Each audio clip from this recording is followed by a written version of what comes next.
Hi friends, millet சீரியஸில் அதாவது சிறுதானிய சீரியஸில் 8வது ரெசிபியாக கேழ்வரகை வைத்து கேழ்வரகு ஸ்மூத்தி எப்படி செய்கிறதுன்னு தான் இன்றைக்கி நான் உங்ககிட்ட ஷேர் பண்ண போகிறேன். சிறுதானிய ரெசிபி மட்டும் இல்லைங்க, நல்ல ஒரு வெயிட் லாஸ் ஸ்மூத்தியும் கூட. வாங்க எப்படி செய்கிறதுன்னு பார்க்கலாம். Welcome to Rahana's kitchen. கிண்ணத்தில் 2 டீஸ்பூன் அளவுக்கு கேழ்வரகு மாவு எடுத்துக்குங்க. கூடவே ஒரு டம்ளர் அளவுக்கு சின்ன டம்ளர் அளவுக்கு தண்ணியை சேர்த்து கெட்டிகள் எதுவும் இல்லாத அளவுக்கு நல்லா கலந்து விட்டு எடுத்துக்குங்க. அடுத்து பேன்லேயோ அல்லது அடிகன பாத்திரத்தில் 2 டம்ளர் அளவுக்கு தண்ணியை சேர்த்து விட்டுக்குங்க. கூடவே சிட்டிகை அளவுக்கு உப்பை சேர்த்து தண்ணியை நல்லா கொதிக்க விட்டுக்கலாம். தண்ணி நல்லா கொதி வந்ததுக்கு அப்புறம் நம்ம ஏற்கனவே கரைச்சி வச்சிருக்கிற கேழ்வரகு மாவை மறுபடியும் ஒரு தடவை நல்லா கிளறி விட்டுட்டு அதில் சேர்த்து விட்டுக்குங்க. கைவிடாமல் ஃபஸ்ட்டு 2 நிமிஷத்துக்கு கிளறி விட்டுக்கிட்டே இருங்க. அப்போ தான் கெட்டிகள் எதுவும் இல்லாமல் நல்லா ஸ்மூத்தாக வெந்து வரும். நல்லா கிளறி விட்டுக்குங்க.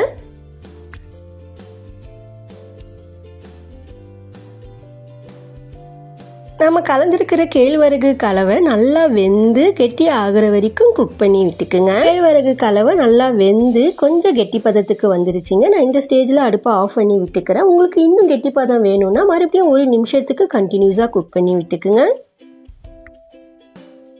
அடுப்பை ஆஃப் பண்ணி விட்டுட்டு கொஞ்ச நேரம் நல்லா ஆற விட்டுக்கலாம்.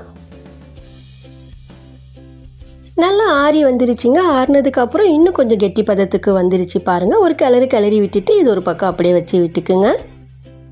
அடுத்து 8-10 பாதாம் போல் ஓவர் நைட் ஊற வச்சு எடுத்துக்கலாங்க. அதை நல்லா தோலை உரித்து எடுத்துக்கலாம். ஒரு ஆப்பிளை அதனுடைய தோலெல்லாம் நல்லா பீல் பண்ணி விட்டுட்டு நடுவில் இருக்கிற சீட்ஸ் எல்லாம் எடுத்துட்டு ரஃப்பாக கட் பண்ணி எடுத்துக்குங்க.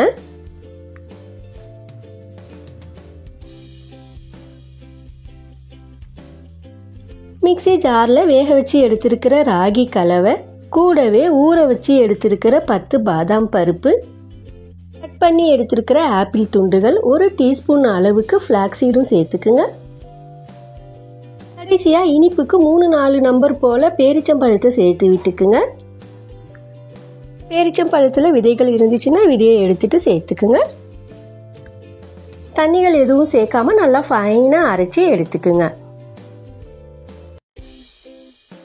நல்லா பிளெண்ட் பண்ணி எடுத்ததை டம்ளருக்கு மாற்றி விட்டுக்குங்க.